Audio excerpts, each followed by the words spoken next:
It's June 8th, 2020. This is Roqe.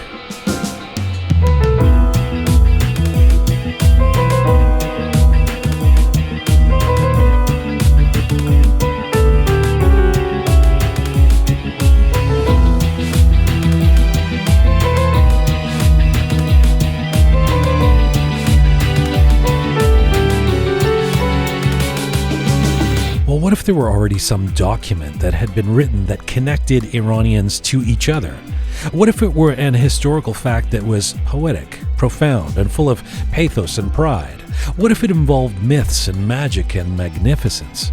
Okay, so it exists, and it's a not-so-secret code amongst Persians around the world. The Shahnameh is over 1,000 years old, but the stories still resonate.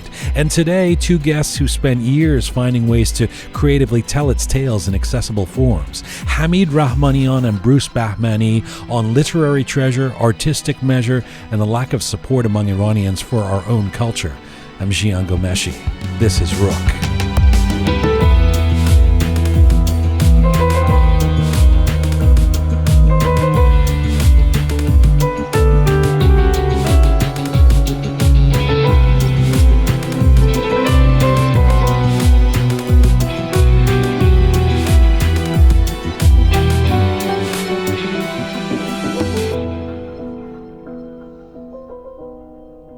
To episode number 16 of Roqe. Hi there, Azizan. Hope you are Mizu, taking care of yourself, whether quarantining or gradually getting back to some sense of mid-pandemic normalcy, or out on the streets in protest and spreading your voice. These are undoubtedly heavy days. Difficult to see clashes with police and military soldiers, quite literally, with civilians in the cities of America during the protests against injustice, police brutality, systemic racism, but also inspiring to see so many around the world moved by the events of recent weeks and wanting to have their voice heard. All of this discussion and more with a particularly unique perspective with Tehran von Qasri, exists on our most recent episode, the show we just did a few days ago. And I have to say, it's already become one of our most listened to editions of Roqe. We're hearing from a lot of people who are grateful to Tehran, who's a comedian based in Los Angeles, for calling it as he sees it, as a black man and an Iranian, and calling out our own community to a certain extent, and the paradox of Iranians in the diaspora being victims of racial discrimination on the one hand, but sometimes also engaging in or being quiescent around discriminatory behavior ourselves. It's a powerful interview. You can hear it, it's the last edition of Roqe before this one, so if you're listening on YouTube or SoundCloud or iTunes and you haven't heard that one, check it out. How are you, Shahjan? Oh, I'm very well. You have your piano. You don't even need to talk. You can just talk through the piano. How are you, Shaya? Very nice. It's like an electric piano sound, or like a what do you call that? Mellotron or something. No, it's electric piano. Electric piano. You know. Thank you, Shaya.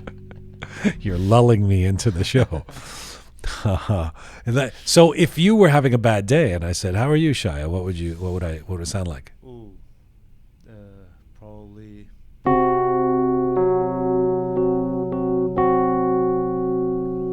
bad day or sad day or a bad day. It's kind of horrifying. And what if you were extremely excited? It's been a fantastic day.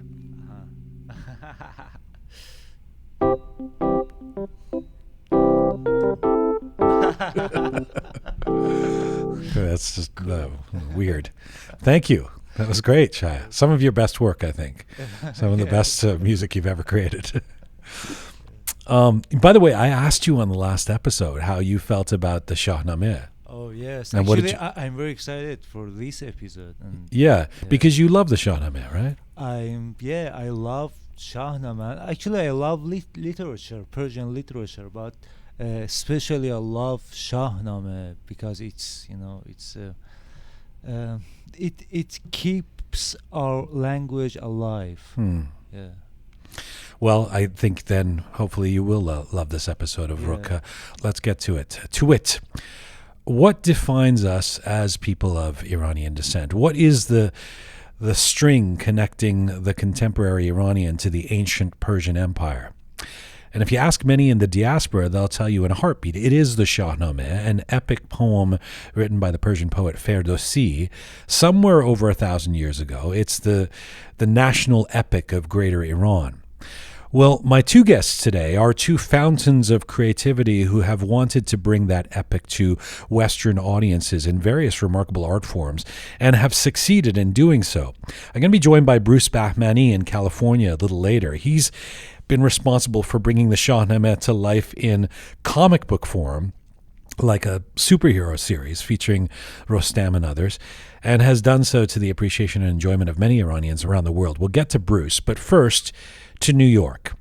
Hamid Rahmanian is an Iranian filmmaker and graphic artist who migrated to America over 2 decades ago and combines his love of traditional Persian art forms with modern technology to create new works of art that visually bridge the gaps of East and West. In 2014, Hamid was honored with the John Simon Guggenheim Fellow Award.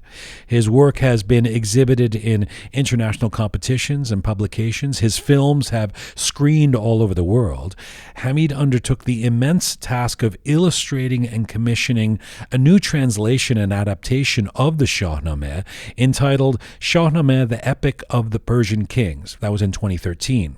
That best-selling 600-page art book was lauded as a masterpiece by the Wall Street Journal. Then in 2017, Hamid released an immersive audiobook version of Shahnameh with an introduction by Francis Ford Coppola. In 2018, he released a pop-up book entitled Zahhak, The Legend of the Serpent King, in English and French, which received the Meggendorfer Prize for the best pop-up book and was hailed as simply breathtaking by Le Monde. His multimedia stage production of Feathers of Fire, an adaptation of the story of Zal and Rudabeh from the Shahnameh, has toured internationally and received critical acclaim. It uses an innovative combination of live actors, puppetry, light, and sound called shadow theater. Right now, Hamid Rahmanian joins me from New York today. Hello, sir. Hi, Jian. Thanks for having me. It's such an honor. Your work is so remarkable. I hope you've managed to weather the COVID storm in New York so far. Yes, I actually, it seems my lifestyle was always been in quarantine. I just didn't know the lingo for it. Now I know. I usually live in quarantine, especially last 12 years. When I start working on the Shahnameh project, I'm in quarantine. I'm just, people asking me, so when did you migrate and where do you live? I say, I migrated from Iran to one corner in Brooklyn Heights, and I'm sitting there for the last... The advantage of being a loner artist has finally emerged. Yeah, a friend of mine was telling me now, Hamid, people know how you work. This is how I work. Yeah, you deprive yourself from the social life to just create meaningful and culturally motivated art, because it feels that it's kind of like it is a responsibility for me. I feel it. So I have to sort of take that responsibility and isolate myself. Okay, but tell me what that responsibility means. You're one of the most prolific visual and literary artists in the Iranian expat community, and one of the very few who've managed to expand far beyond ethnic and language barriers. What motivates you to do what you do? What do you mean by responsibility? Jian, when I came to United States 26 years ago, I came here to become a graphic designer because I studied graphic design in Tehran, and I thought, okay, I pursue my career and my love for the design in New York, which is like a mecca of design. But when I arrived, I felt that my culture is under attack. Everything I hold dear in my culture and my civilization, or my love for this nation, is under attack, and everything goes through the prism of politics and religion, and I became basically an underdog. and I felt there is no content from these new immigrants demographics that they migrated from Iran. Right. There's not much content, either are political content or the activist artist content, or is the academic content like study of calligraphy or study of architecture. There is nothing there. People that can just commoner people, like layback people, can enjoy this culture or this wealth of treasure that we have to offer to the rest of the humanity. So I thought maybe I can sort of focus and change my direction, just doing graphic designs, things like that, to something more meaningful and more effective to my new home, which is in America. I started making movies, and then I changed the direction to making basically using Shahnameh as a vehicle to carry the visual tradition of last Right. 600 years Right. of Iran. Yeah. There's a lot there that I want to get into. But when you say you came here and you thought, okay, I'm coming to the Mecca of graphic design in New York, Yeah. and then you realize you're an underdog and that Iran is under attack in terms of the things you would say, I presume, in the media, or what is said about Iran and Iranians. Do you remember how that realization happened? Was there a precipitant? Was there an event whereby you realized that, or was that and did you not expect some of that coming from Iran? To be honest with you, I was not. I was very naive. I thought, oh, I'm gonna go there and people are gonna, understand what's going on.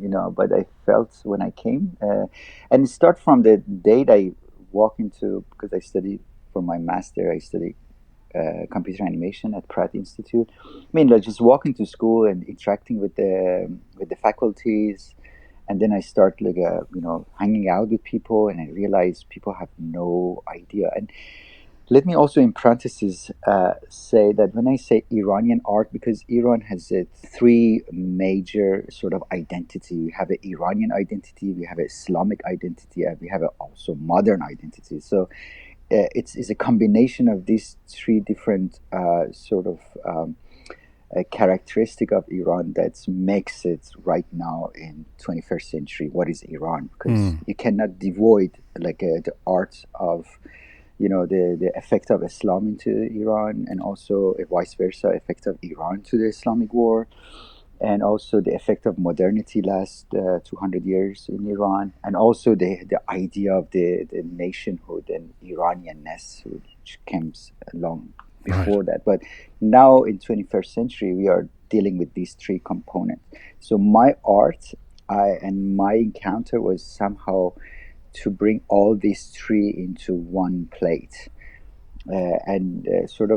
I felt that I should educate people. I should give them sort of the highlight of the culture, just emphasize on the highlight of the culture, because anything you hear is just the negative part. Everybody sit down with me and talk to me. It's talk about all the negative stuff. Right. Oh, okay.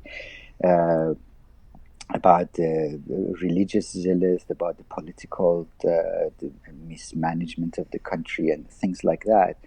But for me, I think, there was much larger portrait of Iran, because Iran is a symphony, and you just hear few notes from the last 40 years, and that, based on that notes, that you decide, okay, this is the whole symphony would be.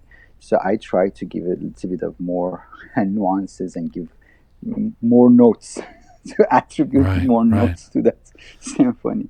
When I was, by the way, I think you're receiving emails or something while we're hearing a regular ding there, but which is fine.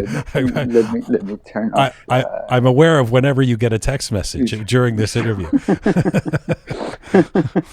Yes, I just turned it off. Okay, you know what was so interesting, Hameed, in preparing for this interview, because to talk to you, because I know you as the guy who, if anything, in terms of your art, I've always associated you with Shahnameh for obvious reasons. It's been a big part of the art that you've done. And it was so interesting for me to read in some of the background that I was understanding you more, that you've said that growing up in Iran as a kid, you were actually never a fan of Shahnameh. So I'm curious why and when and why that changed. Tell me about that.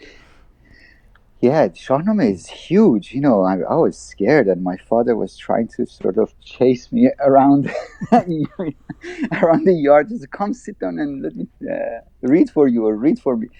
It's like any other epic stories and mythology. If you start reading Iliad and Odyssey, sometimes you getting there's some chapters in Iliad. I think it's the entire chapter is just the name of the people getting to the ship.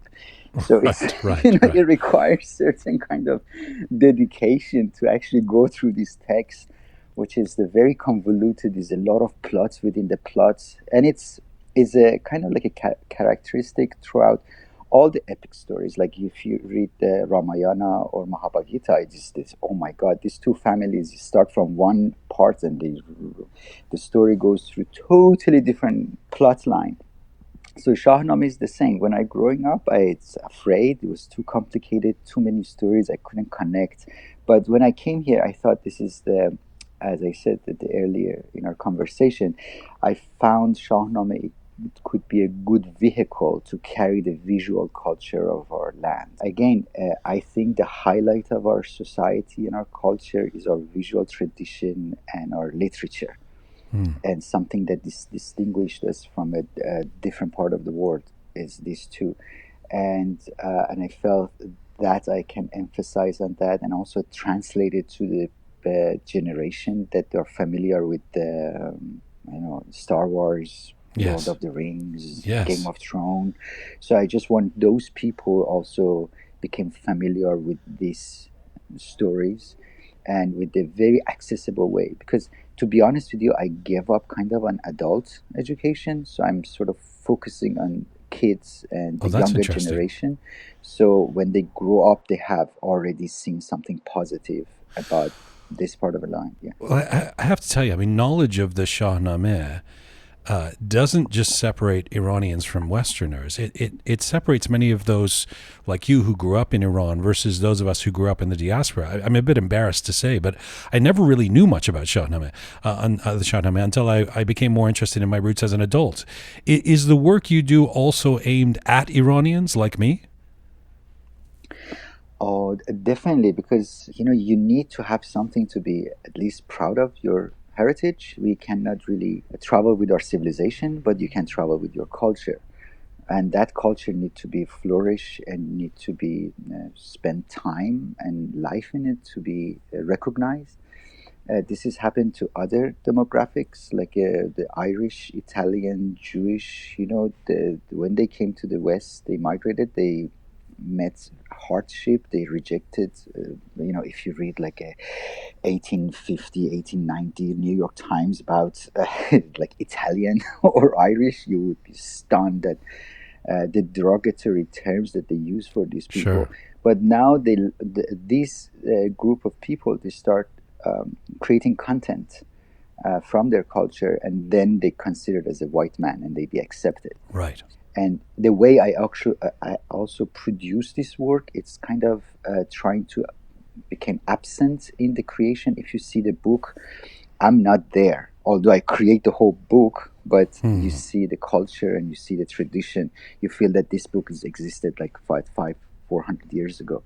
But I try to hide myself behind the illustrations and behind the work, so people they don't go through my basically medium and go to the work. They directly connect with the artwork and the culture. I want to get into some of the cultural divisions that you just alluded to, but two steps back, you mentioned Star Wars and Lord of the Rings. I have to tell you, I mean, it can feel like a relic, when you first encounter the Shahnameh. It's this old book of myths and poems. And when I first started getting into the Shahnameh, it's a true story, a few years ago, it was around the same time I was watching the first season of Game of Thrones, this massive hit TV show. Right. And I was thinking, wait a second, our version is actually better writing than the HBO one. have the parallels been something you've pondered? I mean, as the Game of Thrones was becoming the biggest television show in the world, and you were working on these epic theatrical or art versions of the Shahnameh, you must have thought of those parallels, right? Oh, definitely. Actually, the world of Game of Thrones is very similar to the world of Shahnameh. In Shahnameh, you have one king who sits in the Estakhr, the city of Estakhr, and then you have all these knights that they are king of their own domain, but they are subordinate to the main king. And now you have in Game of Thrones, you have also one king who sits in the King's Landing, and you have all these knights that they're king of their domain, but all subordinate to this seven realms, which is also ironically, coincidentally, in Shahnameh you have also seven realms, as you have a god of light, and it's just so many similarity between this kind of mythology and epic tradition with the modern, which is it's a characteristic of all mythology and epics. It's a lot of similar characteristics. Chain them together. I mean, as a sidebar, when you were hanging out with Coppola, could you not have mentioned to him, "Hey, buddy, let's do a 13-part series for Showtime on Yeah, it was actually interesting encounter, because actually it was a gathering, and the Coppola has saw the book, and he was talking to a friend of mine who was Iranian, and he said, I know about Shahnameh, and I have this edition illustrated. It's so beautiful. It's very nicely translated by Dr. Sadri and everything. And my friend said, "Oh, actually, this guy is in San Francisco." He said, "Okay, let's have coffee with him." So my friend called me and said, "Do you want to have a coffee with Francis Ford Coppola?" I said, "What? Are you kidding me?" Of course. So we went and we sat down. We talked about Shahnameh. We talked about the mythology, and he was very sweet. And I told him, I'm making all these puppets and I'm creating this show. I was actually influenced by Lotte Reiniger, the German animator who made The Adventure of Prince Ahmed in 1926, which is considered as the very first feature-length animation ever made. So based on that, I'm creating another show, so he came to the backstage to see what we are doing, and he said, when you open the show, let me know. So make the story short, I invited him. He came once, and he came twice, and he came 3 times. Wow.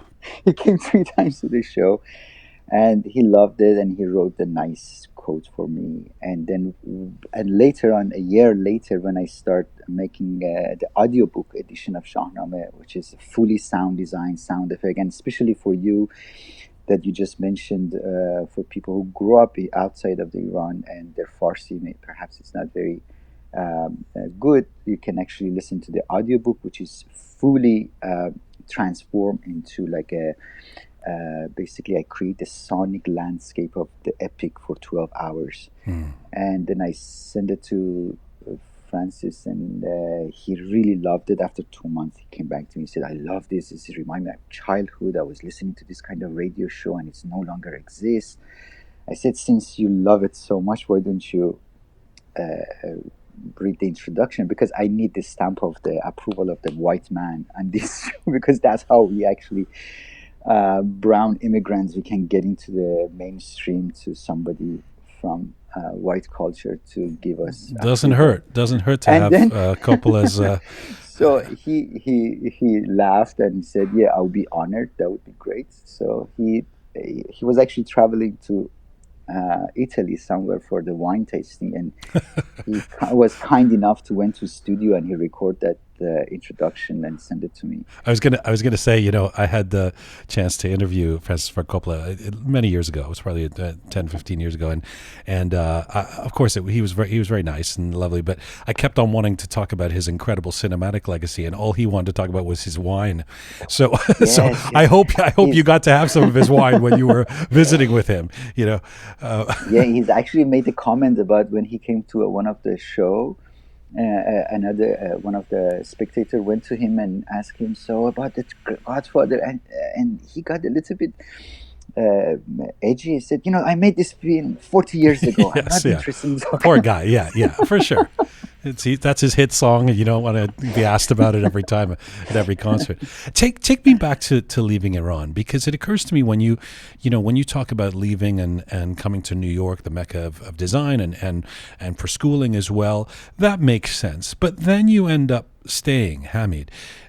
Since you are so connected to our ancestral culture, why have you decided a better place for you is in the diaspora as opposed to going back to Iran? You were already being lauded as an artist there. You could presumably have a good career there as well, no?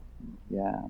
You just told me what my father and my mother was kept telling me. This Hamid John, just stay here. You have life. You have a fame. You have a lot of fans. Why you decided to leave?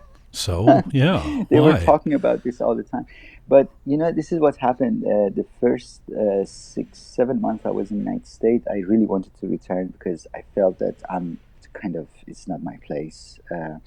Imagine you are in the height of your career and you left Iran, you came here. I didn't come here as an exile or had some political issues or nothing. I had a very successful graphic design firm at the early age of 20s. I had like 12 employees when I was 23 years old. Yes. But I'm making a killing. I was making a lot of money. I was just very successful. But it was before Khatami. It was the situation in Iran was a little bit complicated, as always are. But during Khatami, it changed a little bit. But before that, I studied, and then I read a poem, and that poem sort of directed me and inspired me to leave the country. And when I came here, the first 6 months, I was saying that I really didn't want to stay until I went to see in the Metropolitan Opera, I saw a Zeffirelli performance of Don Giovanni, and it was so massive and it's so fantastic. And I remember I left the Metropolitan Opera, and I was walking on the front yard and just telling myself, you know what, I'm gonna stay here. I want to make something like that. Yeah. So I'm determined to stay here to sort of pursue this kind of grand, because you can actually feel that, okay, this is your dream and you can create something grand as that scale of Zeffirelli did at the Metropolitan Museum. Well, you've done Opera. it. You've done it. So I mean, this latest creation, Feathers of Fire, a Persian epic. This involves shadow theater. This has been applauded by fans and critics alike, and you've gone on to stage it in 23 U.S. cities, 6 countries, an audience of over 100,000. It's so interesting that you should talk about Don Juan and seeing that, and because my first question to you around this one was going to be, how do you? This is very ambitious and what I'm going to do is, while we're talking about this, for those people who are listening to us on YouTube, I'm going to put up the some images from this, because it really is an epic stage show what you've created. When you conceive of something like this, do you actually realize how big this is? What you're going to try to do? This is incredibly ambitious. Yes, to be honest with you, I had a lot of nightmares and waking up at middle of night. I was just like in this. I remember actually once I was in tears, just like, how I'm gonna put these things together. This is so massive, and I don't know nothing about it. I learned technique from Larry Reed, who's the shadow master. Although I learned the style from it, but I changed it because I add all these digital components, like I changed the source of the light. I introduced animation into it, and I choose all these colors and choreography, which is new to this form. So it was a very complicated, time-consuming, labor-intensive process.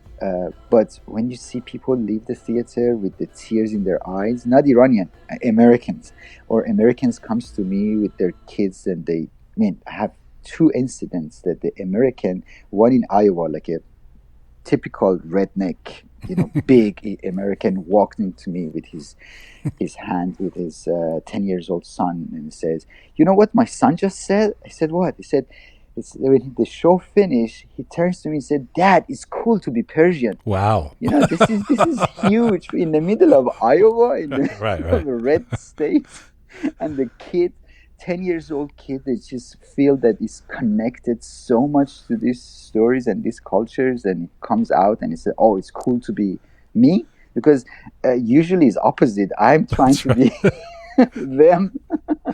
You've accomplished what no one except the Iron Sheik could accomplish. Right? So if you can expand this, if there is a support, if there is a sort of people who comes around this flag that I'm holding, yes, we can actually achieve a bigger audience, not just few. 100,000 is really nothing.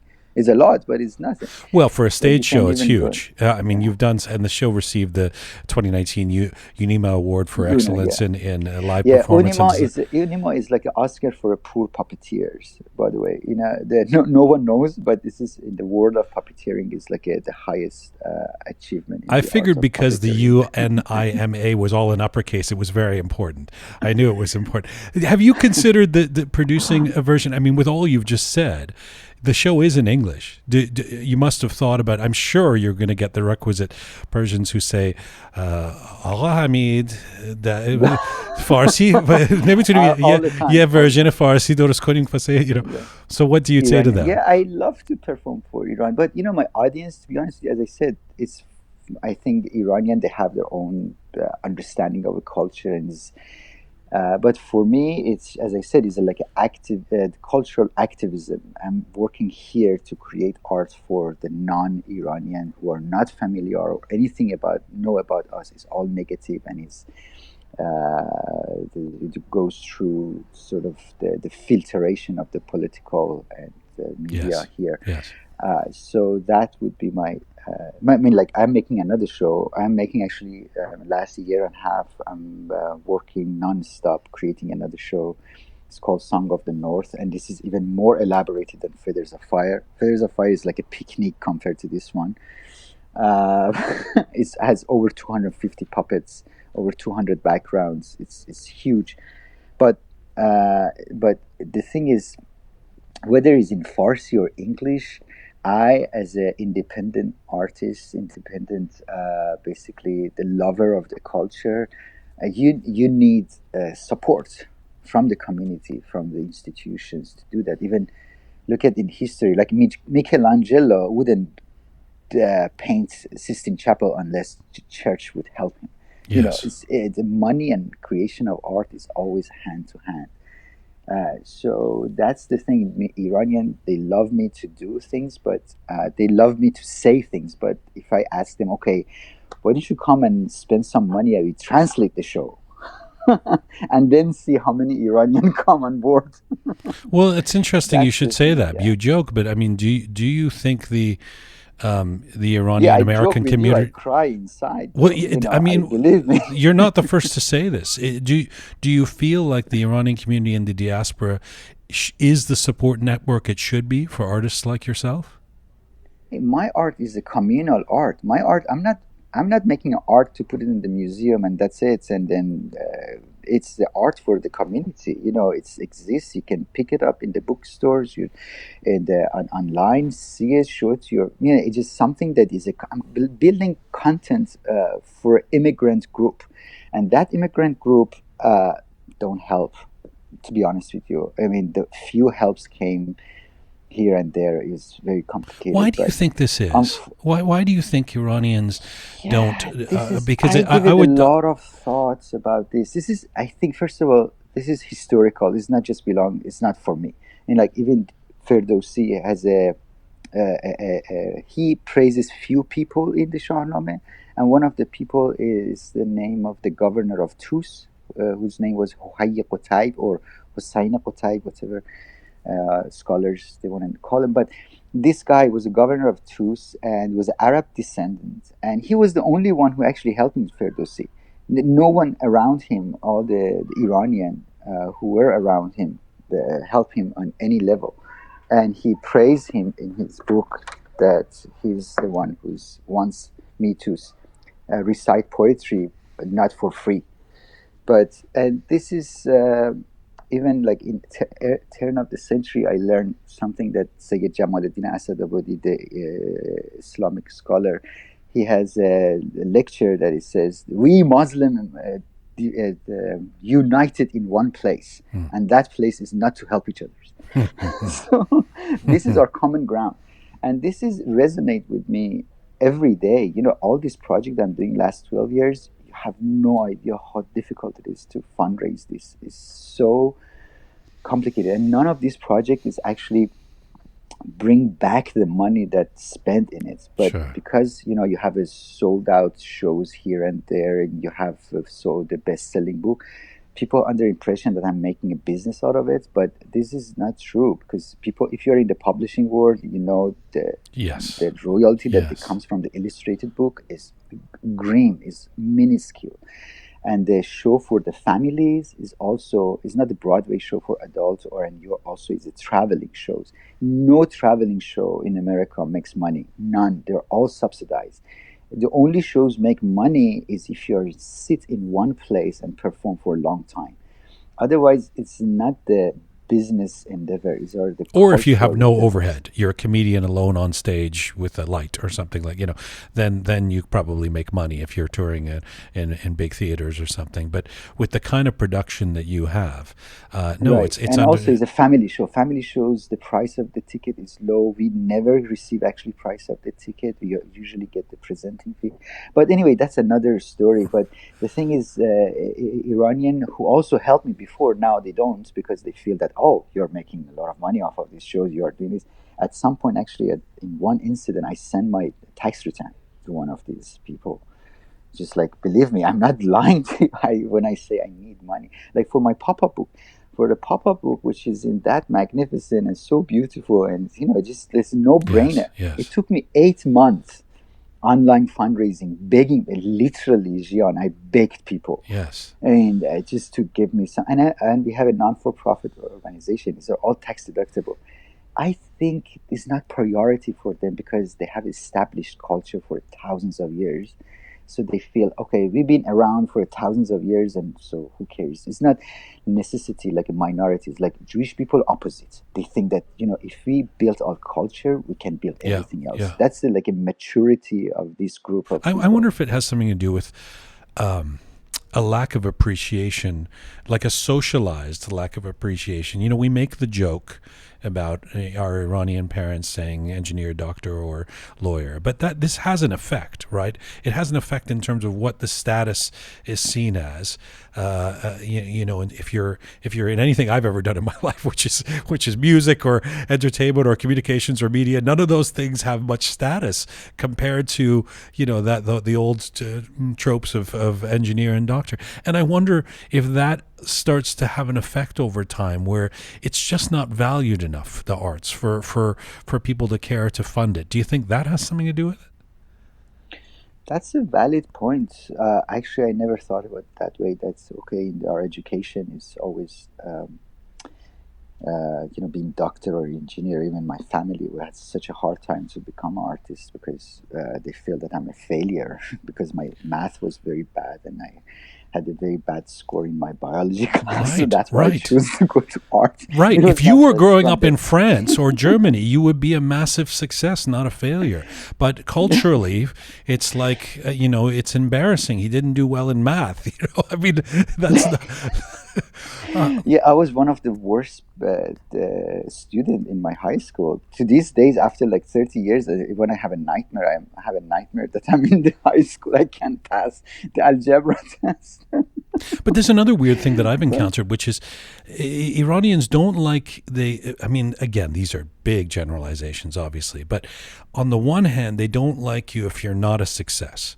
So you're not worth, if you were just some artist in Brooklyn, not doing very well, then and not maruf, then Right. it's not, well, we can't invest in this guy. I mean, he's not, he should be, why doesn't he go back to school and become an engineer? But then if you are successful, it's like, well, he's doing well, why does he need my money? Oh So my it's a gosh, double-edged Jan, you sword, just right? told me something from my heart. You just nail it. Yes, exactly. When I'm not successful, it says, okay, why do we have to help you? And when I'm successful, you already successful. Why do you need my help? It's Exactly. This yeah. is exactly what I had this. I encounter people like that many times. Man, yeah. It just, and it's sad because they shoot by not helping me. They shoot themselves on the feet because first, engineer, doctors are respectful. The economists, financiers are great. But what's remained from us is our culture, and me as this kind of art that I'm creating, it's something is going to remain from this group of diaspora Iranian. Yes. They must help me to, and also let's look at it the other side. Like people say, "Oh, why don't you write the grant to the American foundations?" And I have to tell you, with my career, with all this successful career and all this content that I created, and 99.999.9% of the time I get rejection from American Really? institution, because the American institution looking for issues. They don't look at if I find someone who are talking about the highlight of the Islamic culture or Iranian culture, they're not interested. They want to see, okay, where is my stand about the women's in Iran? Where is my stand about this in Iran? Where is my stand? And just they want all these hypes, these current affair things. If you don't talk about this, you're not part of the discussion. You're not, and also if you're a Muslim man, I mean, that's another story. There is basically nothing for you. You have no narrative in the society if you are a Muslim man. I mean, if you are a Muslim woman, you have some narrative. You are being subjugated by Muslim man. So anything you have, you are subjugated by my type. Okay, but Hamid, there is no grant. But forget beyond not getting grants. You said something earlier too that was kind of interesting. That I put an asterisk next to. You said.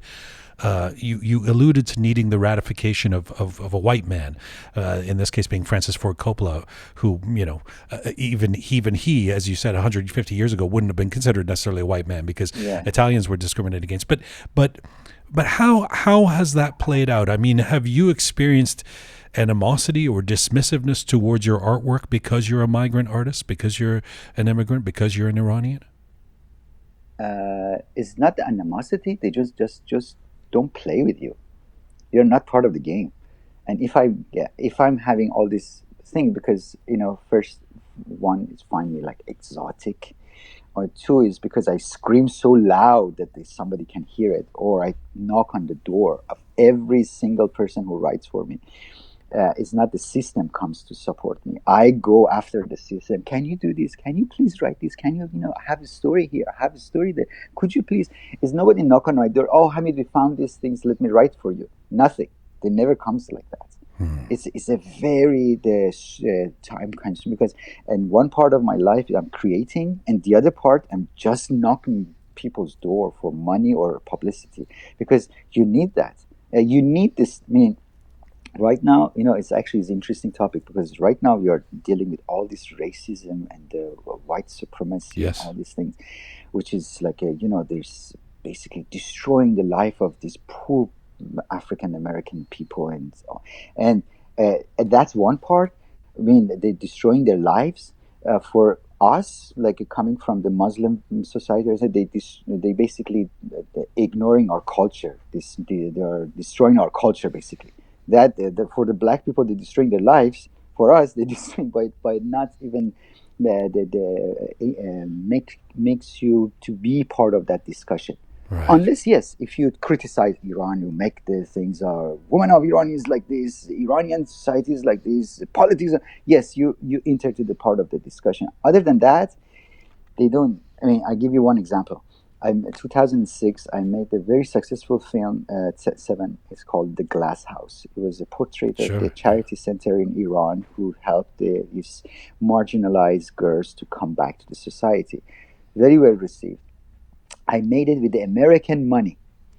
And I just went to Iran to shoot it, came back. And so when I entered to the Sundance, the criteria for Sundance Film Festival, if you make the movie with the American money, you are entering to the main competition. But for me, because I'm Iranian, they put me in the world cinema. And I object why I need to be ghettoized? I need to be in the center. If American goes to Afghanistan or Pakistan or anywhere else to make a movie, you come back, you go to the mainstream. Main competition. Why have to be in the margin and ghettoized? So this is happening all the time. This is not just one incident, and it's not just. Do you think it's because you're Iranian, or do you think it's because the content is based in Iranian, either the Shahnameh or the Glass House? I mean, you're dealing with content that is Iranian directed. In other words, if you made a movie, if you made Silence of the Lambs or something, something to do with a story in New York, do you think it would still be a challenge because you're not a white guy? I haven't done that, so I don't know, but this is what I'm encountering. Because look at this: when the Shahnameh translated by British people, everybody, oh my God! When the Shahnameh translated by Ahmad Sadri, there's so many obstacles. You have no idea how much rejection for the grant we got because our translator is not up to the sort of standard of the grant officers, or why my translator is sociologist not trying to translate Shahnameh. I mean, this is the only time actually Shahnameh translated by the Iranian, and I have to say it's the most eloquent and articulated translation of the Shahnameh ever been done. He did a magnificent job. But still, you're talking about the Dick Davis translation. Yes, Dick Davis is great, but so much flaw in the translation of the Shahnameh. He skipped so many plots, but everybody praising, because you know why? Because he's British. The British, some Westerner, white man came and say, "Oh, your culture is great," and then we Iranian go around it, or say, "Oh, yes, so there must be something in our culture that the white man likes it." But you know what? I mean, let me give you an example. Go ahead. This is a very good example. When Francis Ford Coppola read the introduction for me, it's been that part of introduction. It got way more publicity among Iranian or outside than the actual audiobook that I made. Yes, of course. People are more interested in Francis Ford Coppola said about Shahnameh. So actually, you should go listen to what I did for 9 months. I locked myself in this my studio. I create this unique audiobook. There is no audiobook in the market like that. And then, but people are not interested. People are interested. Oh, that white man said. But the most frustrating part to me of all of this, and I want to do some separate programs on this and maybe devote more than one to it, but I know it's very sensitive for the Iranian community. The most frustrating part is then you will get a lot of Iranians, and even those who are listening to you right now, who will say or think, "What are you talking about? Masefid hastim. We're white. Why are you saying you're not white? Why are you somehow Aryan, Caucasian? We are that, And this in the face of, again, I've mentioned this book on this program before, but Neda Makboulah has a really great book on this called The Limits of Whiteness, and talks about how there's this real disconnect between the Iranian community saying, in some of the Iranian community saying, we're white, we're just like everybody else, and then all the discrimination that happens against Iranians in America say that proves the point that whatever you think of yourself, you're not considered white by a lot of people, So this is a very frustrating. And actually, you should tell your listener also, you have to spend money on the culture. If you're sitting, talk is cheap. People, when 300 came out, oh my God, this is the wrong portrait of the Iranian. And when the Turks, they talk about Rumi, say, oh, the Rumi is Iranian. But they don't see that 300, they spend over $100-something million on that show. The Turkey spend over, I don't know, $5-6 million a year on promoting Rumi, in Kunia and all these things. But I right now I have Feathers of Fire online for $4.95 for less than $5. And you know what? It's just basically nobody's watching it. I mean, the entire Canada, when the Tirgan put the ad into the so forth, as of today, 8 people in Canada watch this show. 8 people. In California, when they did the Farhang Foundation did amazing the promotion on the website everywhere. I mean, Maz Jobrani was kind enough to do it on his Twitter, Facebook, Instagram. The entire California, it was 43 people watched the show. That's all. Right. I mean, it just. It's a $5. You don't want to even contribute to my work for $5 to build work for you. And then you come and sit down on the Facebook and say, oh, we Iranian this, we Iranian. I mean, talk is cheap, but action requires money. And it's $5, $10. I mean, ask yourself a question. How much money you spend annually on your culture? I mean, just put the set okay, I do $50 annually. Annually for 1 year, I spend $50. and they should be. It should be something. How much money did you spend last week on Toftun? Why a culture? I put $4.95 because it's the price of the cafe latte in New York. Right. I thought, okay, it's a cafe latte. Just if you watch Feathers of Fire, you enjoy it with your kids, and then it's a soul cleansing experience. It's wash your soul. It's just turn off your media. You basically find a refuge in the world of shadows, and then enjoy it for $5. Less than $5. They don't do it. No, I mean, but okay, let me play devil's advocate for a second. Wouldn't a lot of non-Iranian, white, whatever you want to call them, American, Canadian, English artists, graphic artists, theater makers, etc., have the same complaint that people don't value the so-called high arts enough, that they're going and watching The Bachelor and not watching Feathers of Fire? I mean, how much of this is about being Iranian, and how much of it is about the disconnect around arts these days? At first, I don't consider my art is a high art. I think I make art for the masses, for regular people. You might be right. It just maybe people not interested in watching this kind of thing. But for Iranian community who mostly listening to this is part of their culture, yes. And they need to watch this. They need to support me because I'm the one basically single-handedly putting all my life yes. and dedicate all my, which I love it. I'm doing this with love and passion. Otherwise, I wouldn't even sit down the hours of thousands of hours to create this work. But they need to recognize for building cultures, they have to spend and support the artists like me. They have to do that. This is their cultural duty to do that. They can't just like on the Facebook or things, liking and disliking and making comments. That's a passive way of communicating.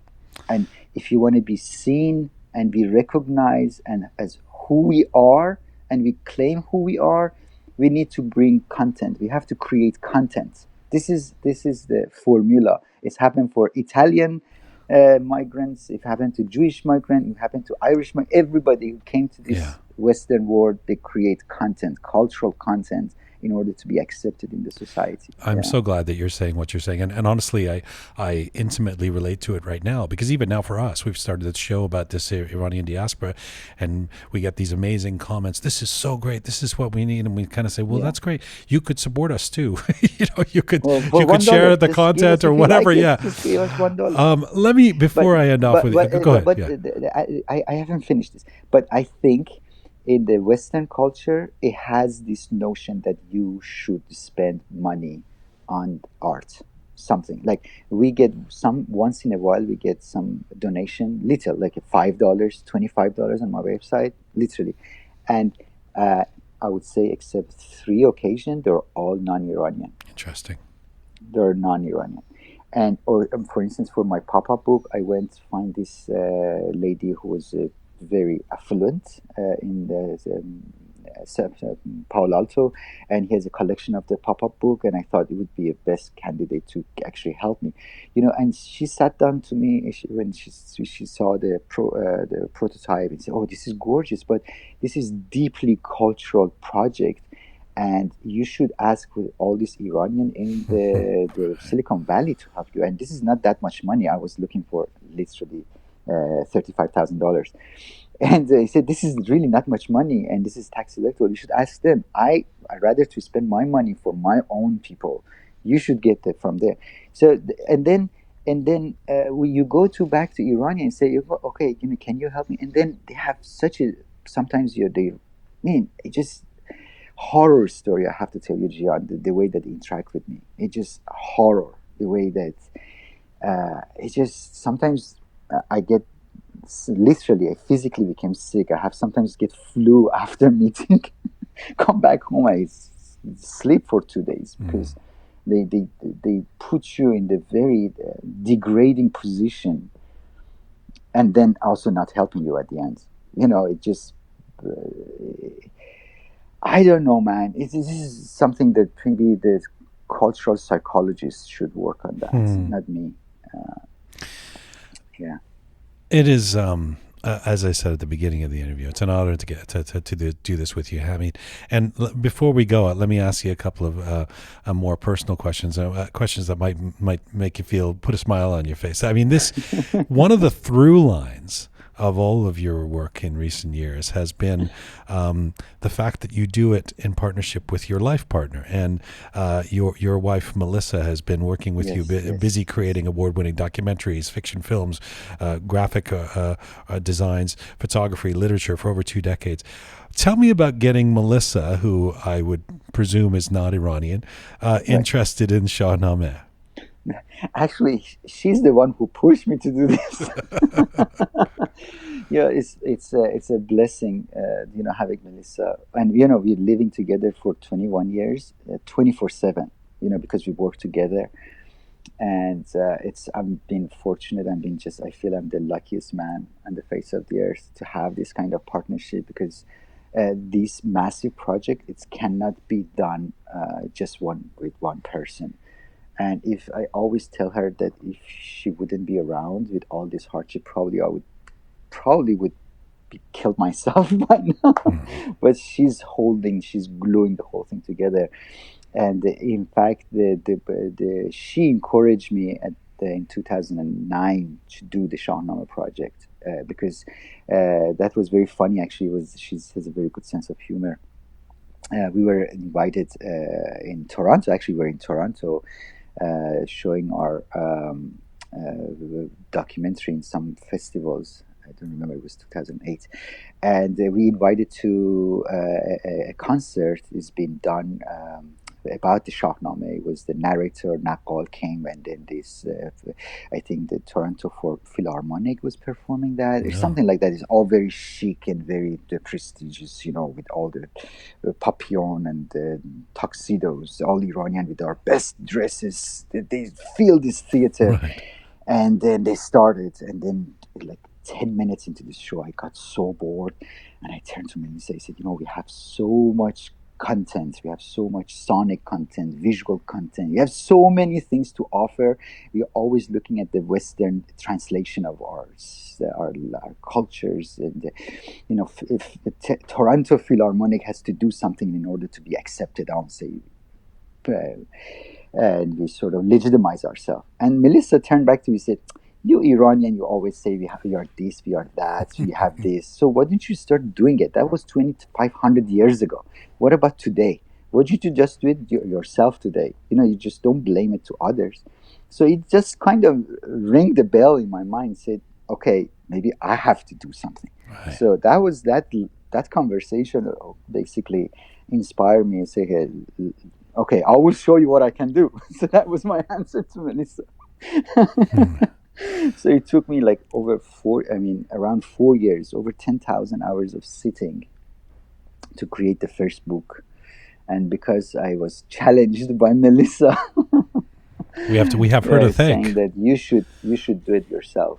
And she basically does all the production. She put everything together. And also she's the one who helped me to actually sit down. Like, I work like 12, 13, 14, 17 hours a day. And she's the one who create that environment so I can actually focus on this cultural building. And sometimes she comes to me, and it's because I told her, you're American, maybe you should approach Iranian. Maybe they look at you as a white person. They will help. And she said, you know what, this is your culture. They should help you. It's not me constantly go asking people. It's something that they should recognize, that this is good for them. What I do is because, as I said before, my art is not just for the museums or the just hanging on the wall. It just belongs to the community, and the community should come and rally behind me because I'm the one who makes them look good. When we started the interview, you at one point said when you came from Iran, you felt like an underdog. And for all the challenges that we've talked about that you have as an artist, as an Iranian artist, and filmmaker and graphic artist, etc., and producer, you are widely considered at the top of your game. You've been honored in all kinds of ways, the Guggenheim, etc. Do you still feel like an underdog? Yes, these are awards. It's not grants. It's two different games. Yes, I feel whatever I do, I cannot get into the mainstream. It's very difficult. I don't see myself. I can get into. I mean, like the other day, I was telling Melissa that maybe I should have actually, when I migrated, we should have gone to France or somewhere because they appreciate art much more than here. I give you one example that why I'm saying that. My pop-up book we produced when we released it in France. In 20 days, we sold out. We had over 18 write-up from Le Monde, La Figaro, here and there. Just everywhere praised it. And when we released it in America, after a year and a half almost, we got only one write-up from the third grade publication. They don't even look at this stuff. They all rejections, all harm, just only one.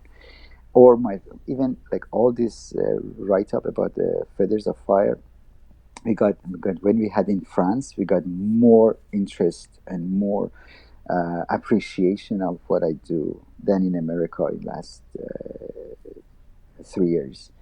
I think this is the systematic thing. It's not just me. It's a system that dictates. We give you grants or we give you support if you say things that we like to hear. If you don't say that, you go through this like a battle, or like an upstream battle. You need to just constantly, because as I said, finding funding for making these arts are very complicated, and that's I feel I'm underdog, and I feel it to my bone every day. But all this, as you said, all this success or award that they're giving to me, this is a different game, and But again, I love what I do, and I keep continuing doing it, even cost my health and my life, and but because I feel I'm responsible for doing that, because I feel we have voice, we have content to contribute to this to the humanity, and I think we should do it disregarding the politics of the day, because that politics comes and goes, but all culture remains. You got it. So that's why I feel I should contribute that, because I have the skills and I have a little bit of taste, and and I'm doing this for the new generation. I have a daughter, and I think she needs to have something to hold on to it, to say, okay, this is from my ancestors, or something like that. Yeah. Hameed Rahmanian, what a conversation. Thank you so much for this today. Thanks for taking the time. Thank you. Thanks you for the work that you do. Yeah. And I hope to see more and see you soon. Yes, thank you very much. I appreciate for your time and giving me this opportunity to talk the unfiltered. Roqe. Merci. Khudafiz. Thank you. Khudafiz. That's Hameed Rahmanian, the acclaimed filmmaker, graphic artist, a Guggenheim Fellow. He joined us from New York today.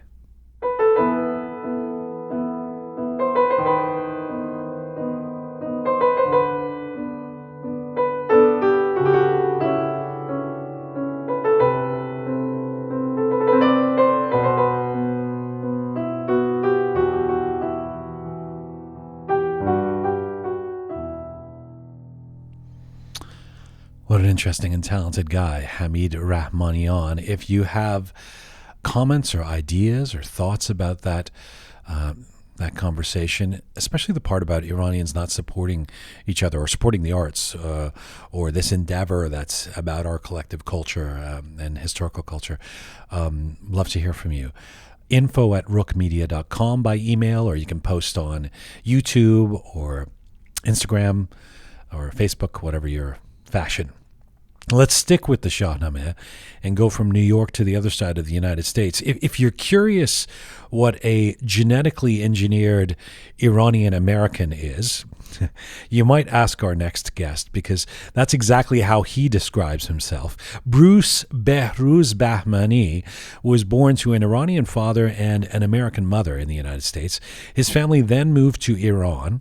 He completed his secondary school in Iran in the 1970s, where he fell in love with both American comic books and epic stories of the Shahnameh. Decades after settling back in the United States, when he was working on other cultural events relating to the Iranian American community, Bruce teamed up with childhood friends and comic producers to make his literary vision of publishing the Shahnameh in comic book or graphic novel style a reality. Right now, Bruce Bahmani joins me from the Bay Area in California today. Hello, sir. Hi, Jian. How are you today?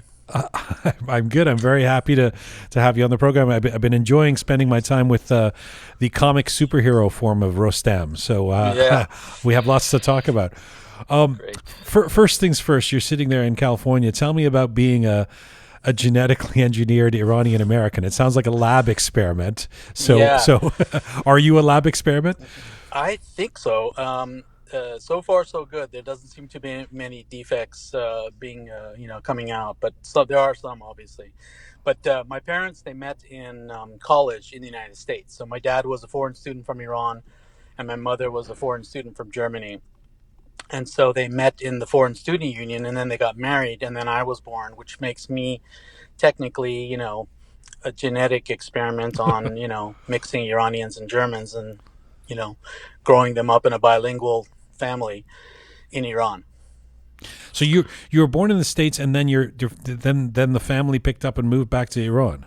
Right. My parents were finishing college when they got married, which is always a point of discussion. And so I was born in Lubbock, Texas, where my father went to university, Texas Tech University, which is the premier oil petroleum engineering school in the United States at the time. And so my father wanted to be an oil man in Iran because that was the big thing. And so in the 60s, we moved back to Iran. And then I grew up basically from age 1.5 in Iran.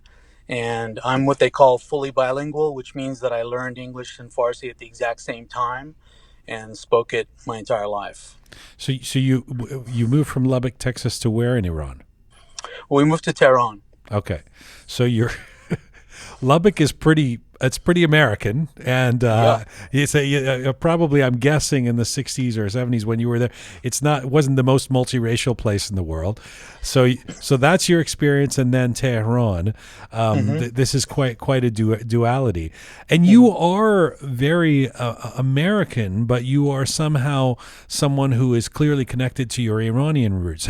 How were you first introduced to the Shahnameh, and at the same time, tell me about being a comic book fan in Iran in the 1970s.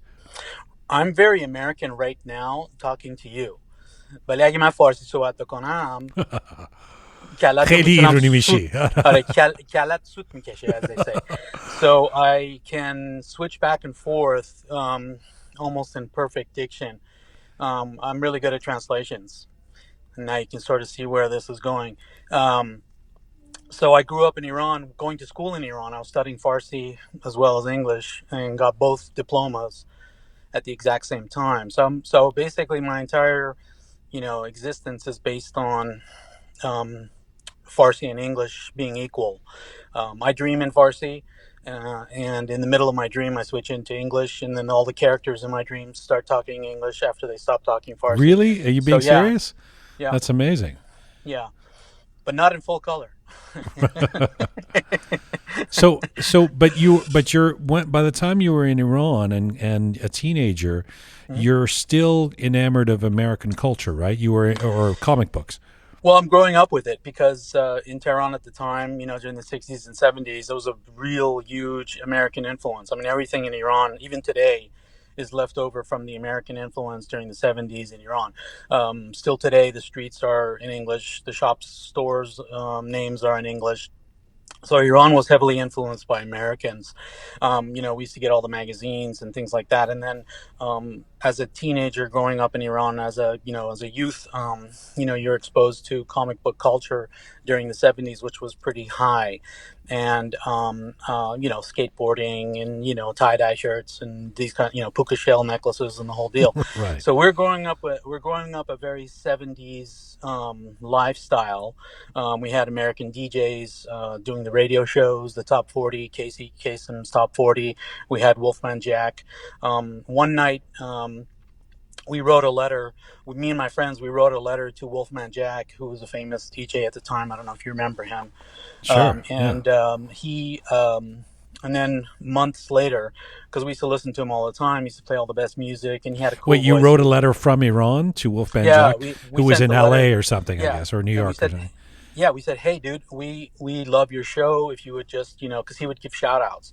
So, so one night we're sitting around, in Tehran and listening to, Wolfman Jack late at night. And sure enough, he goes, "Hey, I'd like to send a nice shout out to all my friends in Tehran, Iran." And we Wow. all just lost it. Right. And we were just, for weeks and months, we were just crazy with joy. So Iran was very Americanized. And so that's how I kept getting these comic books. It was easy to get them. All the American families who lived in Tehran, would always have them, and we trade them and buy them and sell them and get them and all that kind of stuff. So here I am reading comic books, during the weekends with, cornflakes and, cereal on the weekends. And then during the weekday, I'm going to, formal Farsi literature school.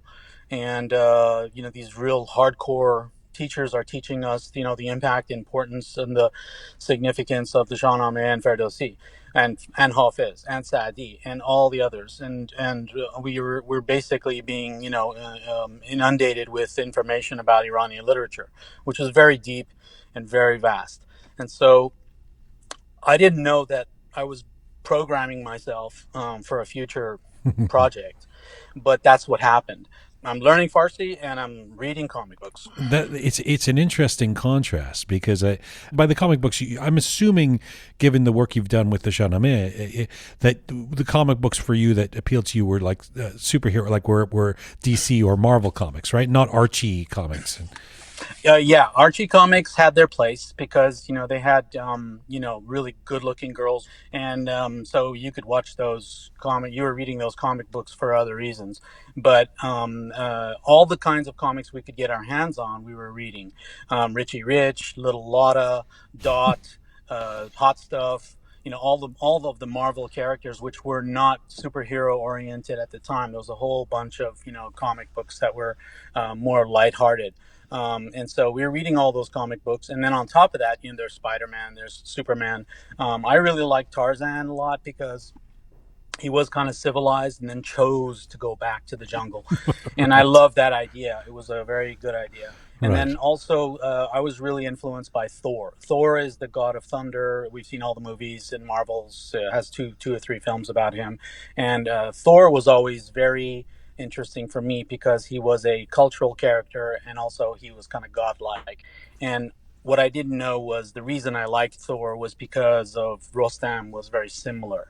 And that was actually one of the target strategies I had with the comic book, was to put Rostam up against Thor.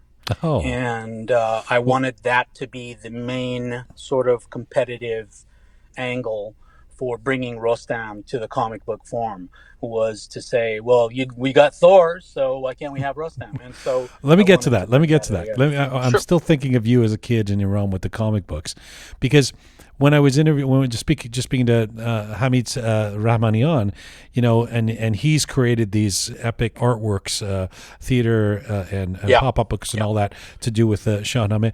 He was saying as a kid, he really didn't like the Shahnameh. He equated it with something dense and difficult and heavy, and that that his father was force feeding him. And so I wonder, did you like the Shahnameh at that time, or did it feel daunting? So I had so you know how teachers influence you, and you remember all your most influential teachers, Of and they're course. beloved in your life, and you to this day I'm sure you have three teachers, maybe one from kindergarten, one from first grade, one from high school, that you just, I mean, they were just the coolest person on the planet. Of So course. we had a teacher by the name of Roqe, and Roqe was passionate Shahnameh fan, and so he pushed it on us and explained it to us and taught it in such a way that it really sunk in. Um, the traditional Shahnameh is told on the streets in the form of what they call naqali, and naqali is where a traveling salesman type guy. He's got these bed sheets that he's hand drawn these pictures, and these are kind of odd looking. They're not very artistically correct. Their dimensions are off, and they're weird. And then they would put up these little street side, kuche side presentations, and then people would gather around, and then he would tell one of the stories of the Shahnameh, and then people would throw coins on the floor, and that's kind of like busking for Hmm. Shahnameh. And so he basically that was the other way that it was being delivered. It was always a visual, because the books are poetry. I mean, it's 60,000 verses. It's a large book, and there's no illustrations, and so it is so inspiring when you see the visual of this story in your head, Yeah. that you can't help but be forced to draw it. And so there was a lot of people who drew Shahnameh scenes, and then these naqals used to go around and basically deliver for money the stories of the Shahnameh. And so that's why what Rahmanian's doing is very akin to the old naqali presentations, except he's amped it up and he's brought it into this shadow puppetry, which is tremendous. And then there's video and there's all kinds of effects, and it's still the inspiration of telling these stories that are usually just prose and written and poetry, and you can't really, there's no pictures to go with it, so Right. people are just inspired to draw them. Nagali almost sounds like vaudevillian, like it's kind of. It is exactly the Yeah. same as the Iranian's version of vaudeville, except there aren't multiple acts. Now the guy who tells the story, he's got all these techniques and tricks, like he'll slap his hands together, and he'll do his he'll say "Varostam zat to gushe felani va in kar karda kashtesh," and he slaps his hand. He makes all these animated sounds, and the crowd really gets into it. And a good naqal is worth his weight, because he would really get you excited about the storytelling. And I don't think this is a tradition anymore, although I don't think it ever died down. It just sort of kind of goes away and comes back. And this is a genre of storytelling that unfortunately the government in Iran kind of looks down upon. I think they think it's low class, or it's kind of low end, and they don't like it. It also harkens back to the whole, It's Pars pre-Islamic. pre-Islamic Yeah. Yeah. tradition, which is, in many ways, richer and more vibrant than sad old Islam, which is constantly, mourning the death of this guy and that guy. There's almost no partying, and Shahnameh was always about, having a good time, and so it's very very It wasn't important in always our about culture. having a good time. There's Oh these yeah, epic, there's horrible scenes of oh death yeah, and. but afterwards, Right. hey, you got Yes. to let loose. And my favorite parts were the depictions of, after a hard fought battle, and Rostam wanting to go lick his wounds and kind of recover. He would go off to the Sarzamine Turan, and he would just hunting, and he'd live in caves, and he'd live out in the open and camp out, and he'd have a whole good old time for like years. And So then all of a sudden he'd get re-energized and come back right, to right. fight another day. So I want to take step by step how the idea was sparked in you that this epic Sure. work of literature, which you've talked about being visual in terms of seeing things, can be turned into a comic book. Right. So where the genesis of these ideas came from in your mind, and is there any natural correlation between, say, the mythical warrior Rustam that you've just described and the universe of American comic book superheroes? Absolutely. So basically, it's the mid 2000s, and I'm working in San Francisco, and I'm helping a buddy of mine run one of his branches of offering graphic design services to the .com market, which had just picked up at that time. And so Jamie Duraghi, who was my childhood friend, had a business in LA, and he wanted to expand to the Bay Area. So he asked me to open up a shop for him in San Francisco. And we were basically a pseudo ad agency, if you will. And we worked with all the big names and everybody. And so one day we get a request from the Chinese American Business Community Association that wanted to put out a non-smoking campaign for Chinese American kids, teenagers. And so they came to us and they said, yeah, what do you guys have for ideas? We want to kind of do something for that because it's becoming a problem.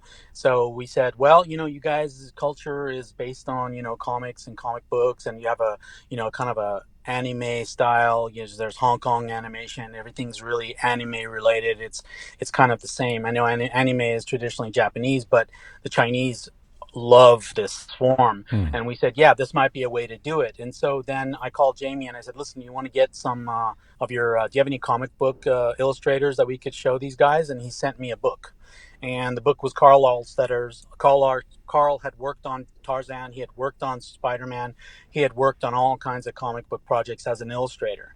And this is the guy who draws the comic book in black and white. And then there's the colorist, and then there's the text guy. Right. So there's always three pieces to a puzzle.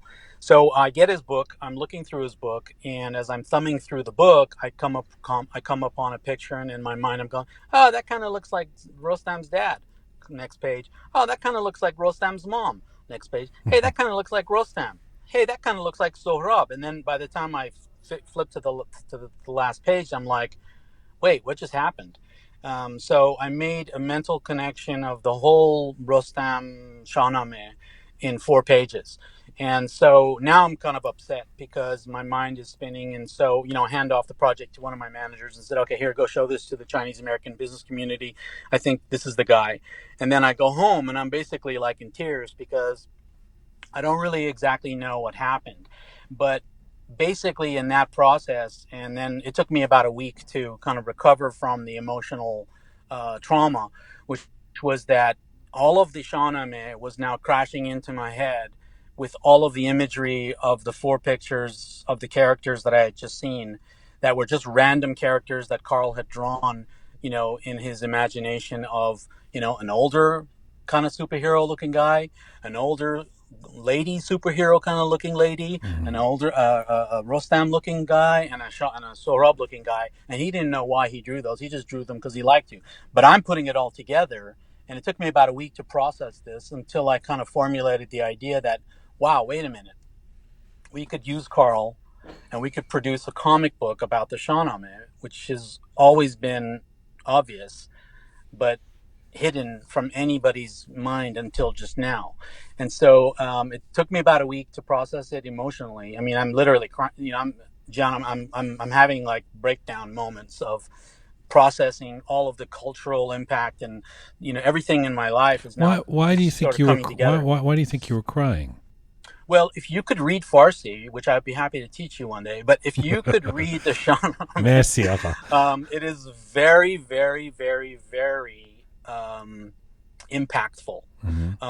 There's a famous tradition of advice from expert Shahnameh people who will tell you don't read too much Shahnameh, because if you read the whole thing, you will possibly go crazy because of the implications and the ideas that are being put forward in this poem. So it's a very dangerous poem to fall into because you may not come back out. And so I realized that. And then once again, when I started to spend that week to try to process this, I pulled the Shahnameh out. So I'm starting to go through it, and I'm, reading the Parsi version, and I'm like looking up the Parsi words to make sure I understood them correctly. And it's not that hard if you speak Farsi, but it is pretty intense. And then as I'm reading this, I'm going, oh my God, this is a well that you can fall into. And so, but wait a second, hang on, limit my exposure. Hang on. First of all, I do read Farsi, just extremely slowly. So, so the Shahnameh would probably take me about 100 years to read, but I could do it. Well, yeah, I literally have to sound out the letters as I'm reading it, But well, secondly, it took 30 years to write it, so you may want to get started. But no, just that's right. it is. Thank you, It Ferdowsi. is. I might not start with the Shahnameh, if I were, but the Start other with thing, the comic books. that's right. Well, I have already. I That'll have. make the decision for you. No, I mean I've read the Dick Davis version, etc. But do you? The part that is surprising to me is that this epic piece of work. I mean, if somebody came to me as a musician right now and said, "Hey, Jian, can you write 8 songs? Write an album based on the Shahnameh," I would find that intimidating because there's so much there and it's poetically done, etc. Did you? I mean, was there a moment where you sort of thought, well, I can't possibly funnel this epic into a comic book form as the writer of this? Yeah. So what I knew, after the week of just kind of walking around and looking up into space, I realized that I definitely didn't want to do the whole book. That was going to be impossible. I also didn't want to even try to do that because there's some sections of the book which are so so revered and so important that even to attempt to homage them would just come out insulting. So, but I did know that there were action adventure stories, and I knew which ones I liked the most, and I knew that was going to limit my project focus on it in terms of the adaptation. And so I knew that I could do it after about a week. I kind of like went through and I said, oh, that's a good one. Oh, we can't touch that. Oh, this is a good one. Oh, let's stay away from that. So I kind of identified. And then as I started to put it together, I was like, I got to have a strategy. I got to have a plan for this, because it's not going to work if I just kind of start at the beginning and then, hope that the audience or the readers will stick with it until we get to the good stuff, this kind of thing. I said we had to launch it in order for it to really take effect. And my goal with this was to stimulate the Iranian American or the Iranian diaspora into rereading this or rediscovering this, because we'd been so beaten down with being told that the one true Iran was the Islamic Republic's version, and that it's pointless to try to argue against it because you get in trouble. So here was a comic book that basically shattered the entire premise of the Islamic Republic, and also at the same time reminded everyone that no.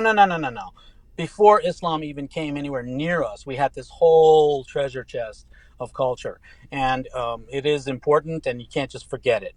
And so my goal was to have, exactly like Rahmanian said, his dad force it on to the kids, but in a more modern, cool way, which I thought the comic book form would be ideal for Iranian American, Iranian Canadian kids. We have a lot of fan base in Canada, by the way. And so we basically wanted this to be done in a way where, dad could see something cool and then show it to, Jian Kuchulu and say, here you go. This is something that I grew up with. And then not only that, but that grandpa, who's now living with us now, maybe can come in and say, oh, you know how I used to read these? And then now we have a whole family coming around this little comic book, and now it's digestible, it's easy to talk to, and now it opens up the discussion.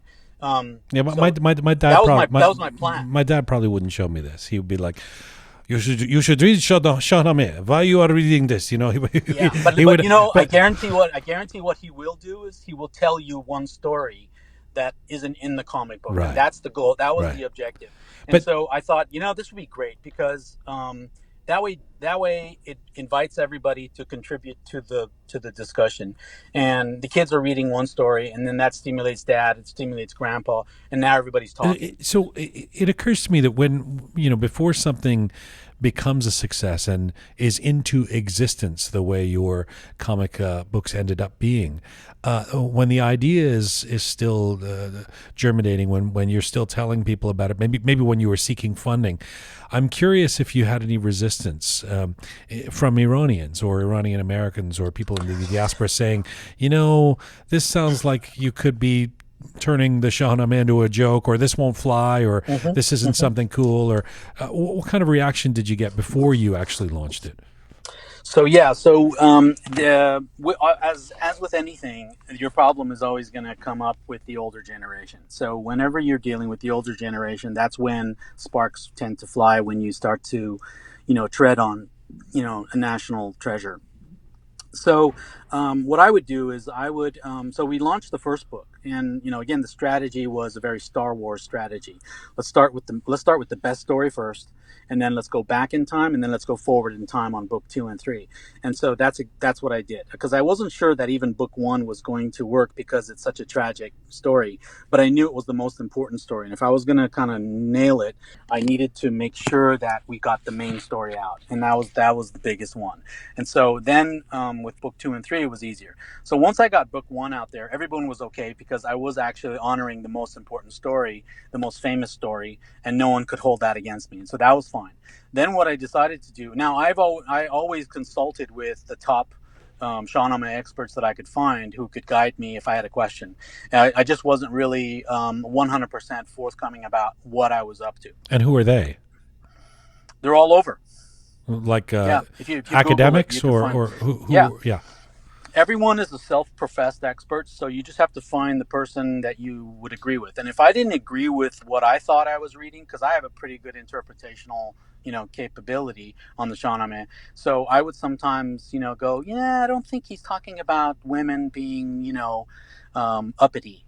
I think he's talking about something else. And then I would notice that the person had a bias against women, or had a bias against, the women's places where, da, da, da. And I go, ooh, okay, I got to stay away from this guy. But then I would go off and find another one. And then often they would contradict each other. And I love that, because I'm like, okay, there's 2 interpretations here, so I can have a third one if I need to. And then I would just kind of sort it out logically to make sure that I wasn't doing anything. Now, I'm already confined with the comic book format, which is 39 pages. It's got to be a certain size. It has to have a certain structure. It has to have a certain vocabulary. And so I'm going to have to cut corners just out of necessity. So I'm okay. And all I wanted to do was just make sure that if there was areas that I was, treading on that I didn't know were dangerous, that I would identify those, and those experts would then help me do it. There are Shahnameh Khuni classes, there are Shahnameh Khuni clubs, there are Shahnameh preservation societies all over the world and all over the internet. And I used to use people from England, I used to use people from inside Iran, I used to use people from Canada, and I used to use people from the United States. And basically, I would just kind of have my little go-to collection of experts that I, relied on, and if I had any questions. But again, I'm already constrained.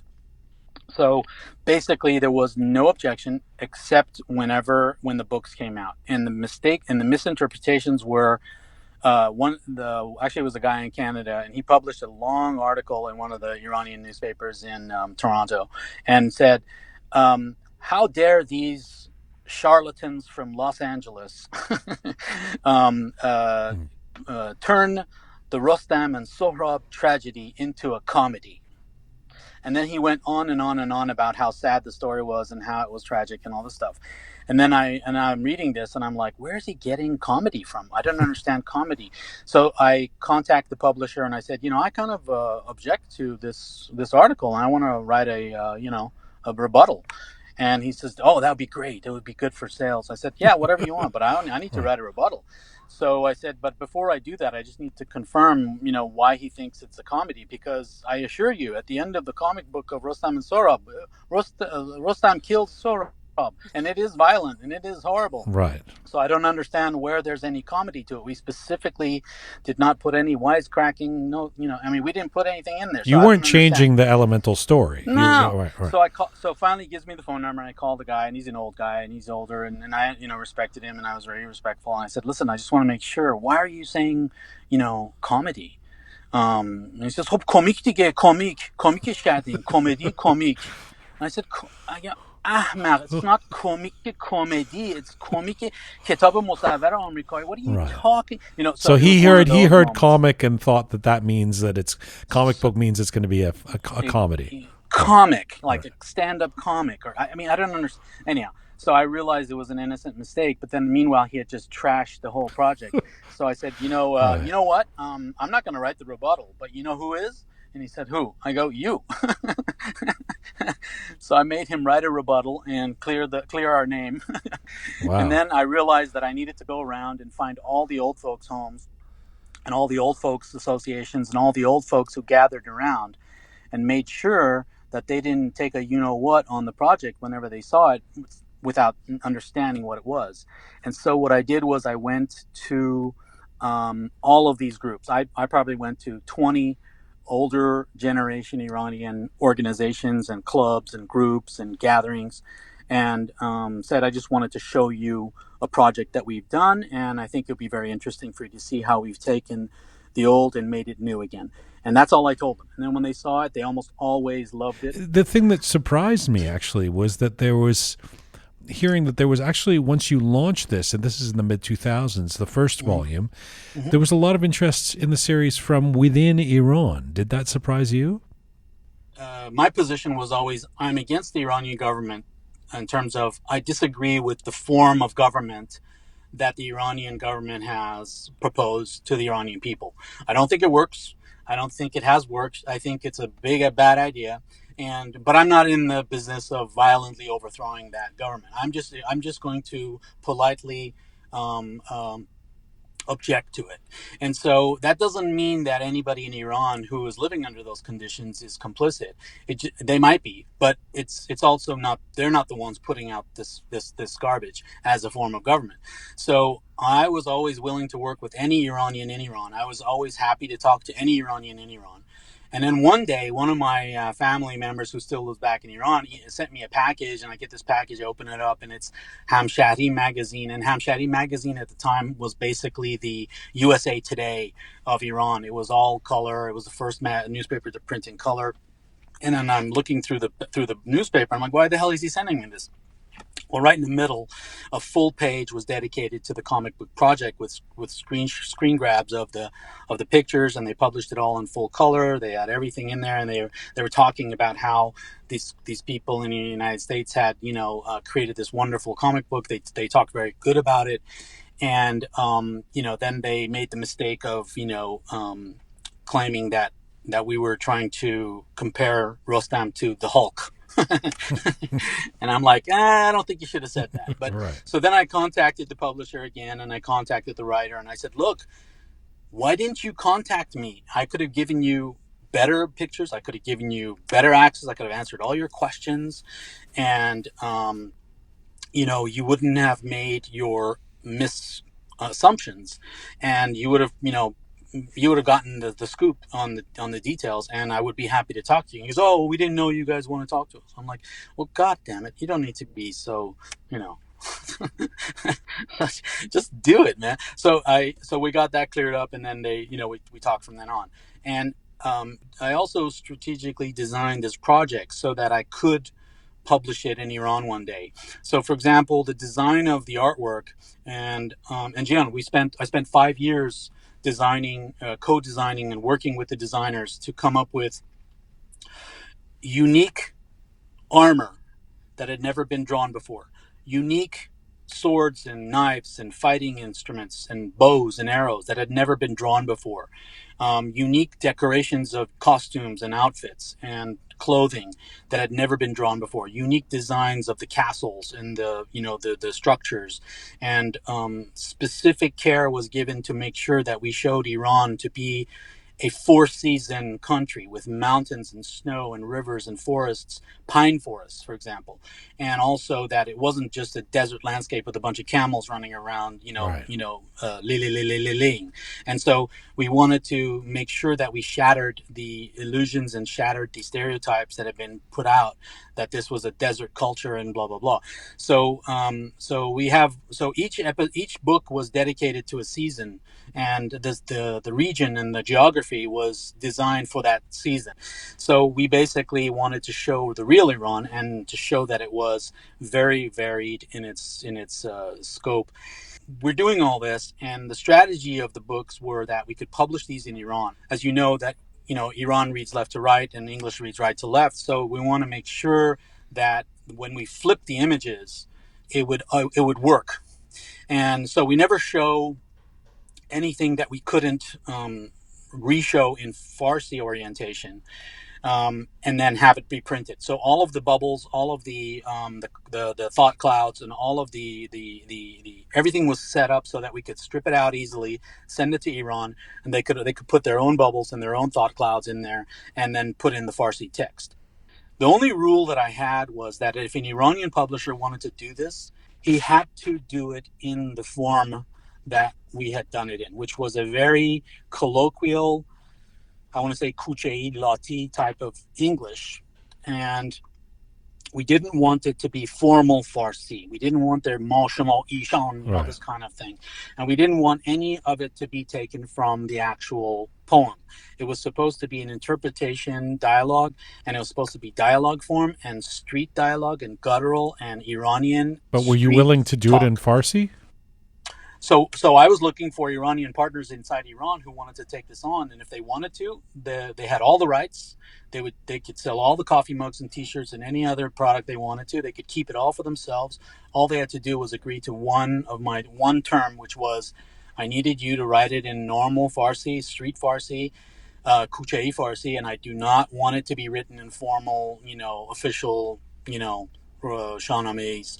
And so I didn't allow that. And so a lot of people tried, and they said, we can't, we have to. This is the way Iran is. I go, this is the problem with Iran, is that people don't talk to each other normally. They always talk to each other overly formally, and that becomes insulting. And then people walk around insulting each other in formal Farsi, and no one actually talks. So this book is supposed to bring people together. And if we can't bring people together on the language used in the book, then I'm not going to let it happen. I'm sorry. This is my vision for the project, and I can't tell you how clear it is to me that this has to be done this way. I asked you about the interest in the series from within Iran, and you talked about the magazine and some of the formal prospects of publishing it there. But I heard that you also you were contacted by regular Iranians and like Iranian kids and stuff online who were interested in this, and I wanted to get your perspective on whether you think there is an increasing fascination in Iran's pre-Islam identity in post-revolution generations in Iran. One night I get a call, and I'll never forget this because it was really impressive. One night I get a call, and there's a young kid on the other end, and he's a college student, and he says, I just want to call you and tell you that I was going to kill myself. And I said, what are you talking about? Why would you ever want to kill yourself? He goes, well, because I had really no hope that I would ever be able to, to do anything in animation or, illustration or comic book related, animations and stuff like that until I read your comic book. And I said, wow, what do you mean? He goes, well, if my parents encouraged me to go get an engineering degree and computer science degree and all this stuff, but I always liked to draw and I was really good at it. And so now I just wanted to let you know that as a result of seeing an Iranian comic book, it has given me the confidence that I can be an Iranian animator. I can be an Iranian animation professional. And now I know more than ever what I'm going to do with my life. And I just want to let you know, because I was at my wit's end keeping this issue and trying to figure out, and my parents had essentially kicked me out of the house and have said, if you're not going to study engineering and computer science, then you can't live here anymore. He goes, but I've never been happier in my life. And I said, look, anything you need, anything I can do, you just tell me and I will help you. I will do anything I can. If you want me to, I'll send you money. I don't care. Whatever you need, you let me know. And just follow your, passion. And I think you'll be successful even in Iran.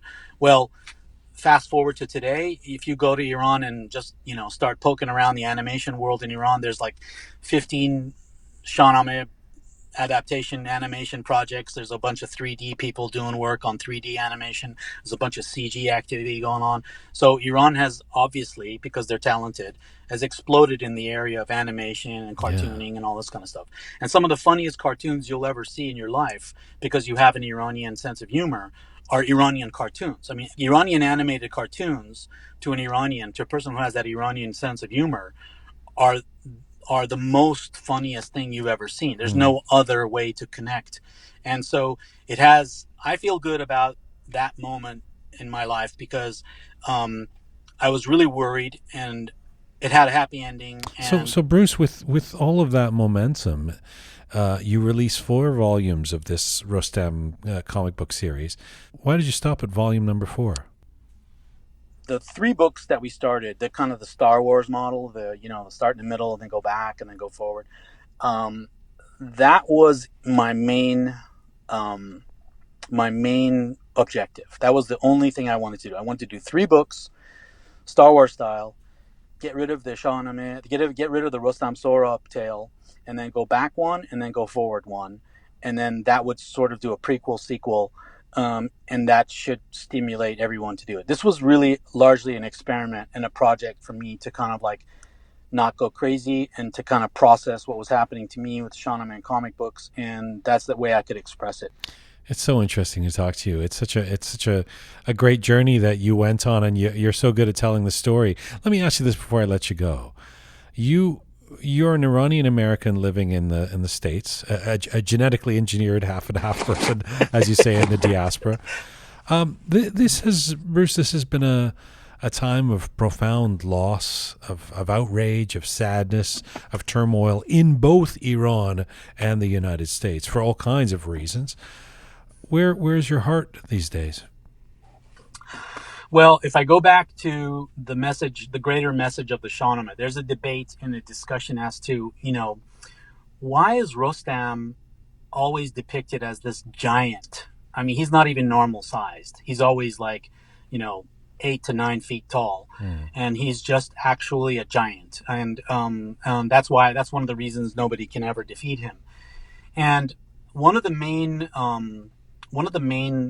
through lines in Rostam is that whenever he's asked about, well, dude, you're so strong and powerful, and these kings that you keep reporting to and kind of helping out whenever they screw things up, and you keep coming back to defend, their bad actions. Why don't you just take over? You could be a better king than any of these guys. You love Iran more than anyone. And there's always this discussion. Why doesn't Rostam ever take over? Because he could. And I think that the reason is that Rostam is not really a person, is not a character. What Rostam is he is the definition of Iranians, all Iranians. He's the representation of all of Iran. Because he's very true, he's very dedicated, he's very loyal, he's very strong, and he's very big, and he's very powerful, and no one can ever defeat him. And if you think about those metaphors and you apply it to the Iranian people, it makes total sense. And so Rostam is actually, in my mind, the result of the Iranian people continually, in spite of all the bad kings and rulers that we've had, defending Iran to the very end and doing whatever it takes, making whatever sacrifice, fighting until the last breath to defend what I would call the ideal concept of Iran. It might not be the practical concept of today's Iran, but there is an ideal. And if you think about this, and if you look at the Iranian people today, and even yourself, you know that there is something in you, and there's something in every Iranian that is deep down defending the vague or the generic concept of what Iran means. For sure. And everyone will tell you this, that they are diehard, that they will defend Iran. And I think that's what the message of the Shahnameh is that what it is really the depiction of a hero myth, a mythical hero that is actually meant to be a message to all of us that says, we're all Rostam, and more importantly, collectively, we are stronger than anything, any king or any power or any tyrant or any oppression can throw at us, because we're undefeatable. As long as we stick together and as long as we are deep in our hearts, Iranians, true to our nature. And you see this in Iran's response to the pandemic. You see the Iranian people. You see that in the 2009 demonstrations. You see that in Iranians all over the world just stepping it up. And when the time comes, when Iran is under attack, when Iran is being threatened, Iranians step forward and in their own way, collectively, they defend Iran as their duty regardless of who the king is at the time. And that's exactly what Rostam's mission statement was. It's beautifully said. That's very, very, very, very nicely said. Although we don't always act as a collective, that's for sure. Well, wait. So that part, and Rostam screws up a lot of times. Right. It's so good to talk to you. I don't know if I get a vote, but I do hope there's a volume 5, personally. Well, maybe. You never know. There's plenty of material to do from. The other thing that I wanted to let people know is that, we don't hold any kind of copyright or any kind of dominion over this thing. This is everybody's. And if anybody wants to develop the comic book, or if they want to move, if they want to do something on it, all they have to do is just get a hold of me, and I'll be happy to help them with every resource and everything we have. That's really cool. At their disposal. Yeah. That's We're very cool. not in this for the money. We're in this for, my sanity, and then basically have it pay for itself, which it has many times over. Bruce, thanks for doing this today. Thank you, Jian. Best of luck. I love your show. Bye-bye, sir. Bye.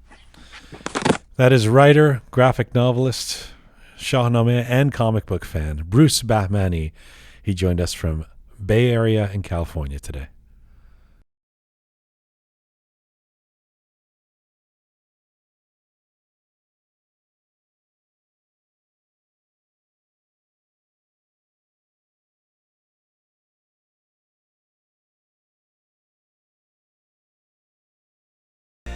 A reminder of his 1970s Iran experience with the American influence. This is some psychedelic rock from Kurosh Yagmai and a song called Baruna, I'm guessing from the mid-70s. Thanks for the suggestion, Bruce, because it's I've been listening to it for the last couple of days, and the breakdown in the middle with the psychedelic guitar, not gonna lie, a lot of fun. Thank you so much for listening to Roqe today. Thanks to the little team that puts this together, the amazing team. Info@roqemedia.com. I'm Jian Ghomeshi. Mizu and Bushy.